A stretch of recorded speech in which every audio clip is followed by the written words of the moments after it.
আপনার গবেষণা শুনলাম আমি, বাকিদেরও আপনার কোনো গবেষণা রয়েছে যা মুখ্যমন্ত্রীকে সরাসরি বলতে চান? আপনি মাননীয় মুখ্যমন্ত্রীকে ডাইরেক্টলি অ্যাড্রেস করে বলতে পারেন, যদি আপনার গবেষণা থাকে আপনার নাম আপনার পরিচয় বলে বলুন, ডাইরেক্টলি মুখ্যমন্ত্রী শুনছেন এই মুহূর্তে, লাইভ শো উনি শুনছেন, আপনি বলুন। আমার নাম দেবাশিস চৌধুরী, মাননীয় মুখ্যমন্ত্রী। অ্যাকচুয়ালি এটা যখন খগোলশাস্ত্রে যখন এরা কি বলে অ্যাস্ট্রোনমিতে যখন এরা সায়েন্টিস্টরা গবেষণা করেছে, basically Kumbh relates to the position of Jupiter. Jupiter যেই বৃহস্পতি যে একটা রেভলিউশন নেয় সানের, আর আর্থ যে নেয় তার পজিশনটা, সান আর্থ অ্যান্ড জুপিটারের পজিশন এভরি 12 ইয়ার্স একটা অ্যালাইনমেন্টে আসে।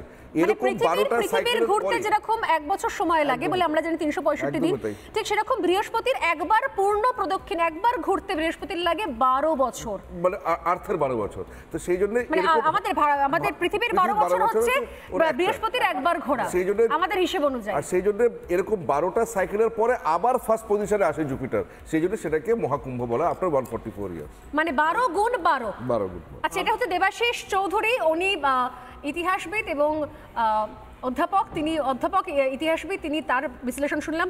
বিমল শঙ্কর নন্দ, আপনার কোনো বিশ্লেষণ আছে মাননীয়কে বলতে চান? বিশ্লেষণ আছে, আমি কতগুলো একটা সোশিও সাইকোলজিক্যাল অ্যাসপেক্ট থেকে বলি। আপনি সরাসরি মাননীয়কে অ্যাড্রেস করে বলুন না। একদম বলছি তো, উনি যদি চেয়েছেন, আপনাদের অপিনিয়ন চেয়েছেন, ওকে আপনি শুনুন ভালো করে। সেটা হচ্ছে যে আমার নিজের অভিজ্ঞতাই বলি, আমি কেদার, বদ্রী, গঙ্গোত্রী, যমুনোত্রী, গোমুখ অব্দি গেছি, আবার আমার কপালেই ছিল এবারে মহাকুম্ভে যাওয়ার।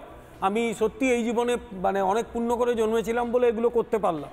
আমি কতগুলো কথা বলি, আমি ওখানে গিয়ে এবং এখানে দুটো জায়গাতে গিয়ে দেখেছি যে হিন্দুদের একটা মানসিক কি বলবো ধৈর্য এবং যে আবেগ, সেগুলো ওই তীর্থস্থানকে কেন্দ্র করে।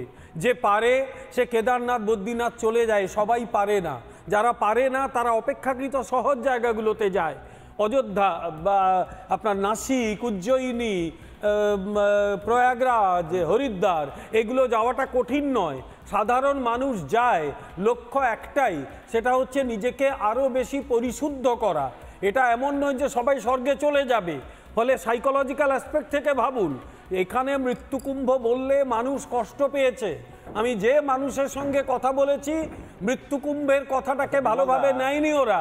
আমি বলে দিচ্ছি। একটা প্রশ্নের জবাবটা দেবেন? হ্যাঁ, শিওর, নিশ্চয়ই। এই যে আপনারা যে এই যে হিন্দুত্ব করছেন, ঠিক আছে, এটা খুব সুন্দর। আমি একবার বলে নিতে দিন মহাকুম্ভ 140 বছর একটু বলে নিতে দিন আমাকে, 12 বছর আসে, আপনি বলুন দেখি। একটু বলে নিতে দিন আমাকে। আমি একটা প্রশ্ন, এই যে আপনারা বলছেন এই যে মহাকুম্ভে, প্রথম কোশ্চেন হচ্ছে মহাকুম্ভে কি মানুষ মারা যায়নি? ফার্স্ট। সেকেন্ড হচ্ছে এই যে দিল্লি স্ট্যাম্পেড রেলওয়ে স্টেশনে যে স্ট্যাম্পেডটা হলো, এটা কি আপনারা আটকাতে পারতেন না? এটা তো আপনাদের গাফিলতির জন্য হয়েছে। আমি আবার বলি, প্রথম।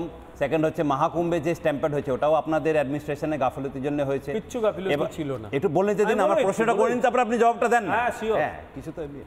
এবার জিনিসটা হচ্ছে আপনি যেটা বলছেন যে ওখানে গিয়ে এই যে যেখানে বিশ্বাস হয় না, যেখানে মানে কোনো জিনিসের উপরে বিশ্বাস আমরা করি না, সেখানে অন্ধবিশ্বাসও চলে।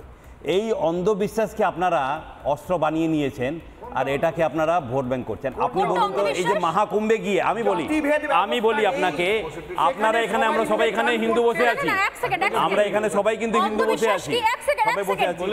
আপনি একটা কথা বলুন আমাকে, যারা মহাকুম্ভে যায়নি, তারা কি পিওর হয়নি? অন্ধবিশ্বাস কোনটা আপনি ব্যাখ্যা করেন? আপনারা যে নানা ধরনের কন্টেন্ট দেখার জন্য লাইক করুন, শেয়ার করুন আমাদের ফেসবুক পেজ, সাবস্ক্রাইব করুন আমাদের ইউটিউব চ্যানেল। পাশাপাশি অন্যান্য ব্রেকিং নিউজের জন্য অবশ্যই চোখ রাখুন রিপাবলিক বাংলায়।